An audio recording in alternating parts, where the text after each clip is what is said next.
Hello guys! Welcome back to my channel!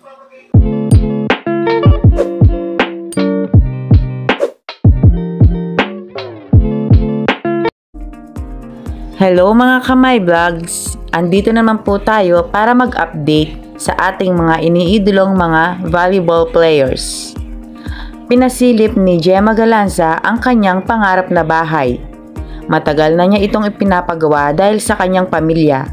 Sabi nga niya, gusto kong bigyan ng komportableng bahay at masasabing bahay namin talaga. Kaya heto na nga guys, malapit nang matapos ang bahay ni Gemma Galanza. At napakaganda naman ito at malaki. Sa larangan ng volleyball ay nakapundar ito ng magandang tahanan. At ito na nga ang kanyang house tour. Kasama niya si Ella De Jesus.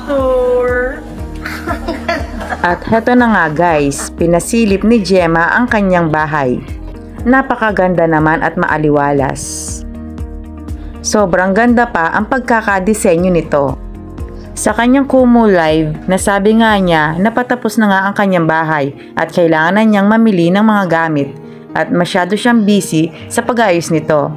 And meron naman isang araw, pero wala pa akong pahinga halos kasi nag-aayos sa bahay, asikaso sa bahay. Siyempre, kailangan i-double check kasi patapos na. So, yun. And kakapunta ko lang din niya. Yung tomorrow ulit, mamimili na ng ibang damit.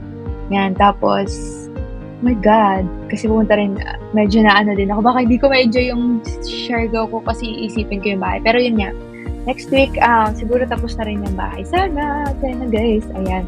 Pero yun po, hello. Sobrang nakaka-proud ang isang Gemma Galanza. Sana maraming katulad mo ang marunong magpahalaga sa mga kinikita sa pagtatrabaho.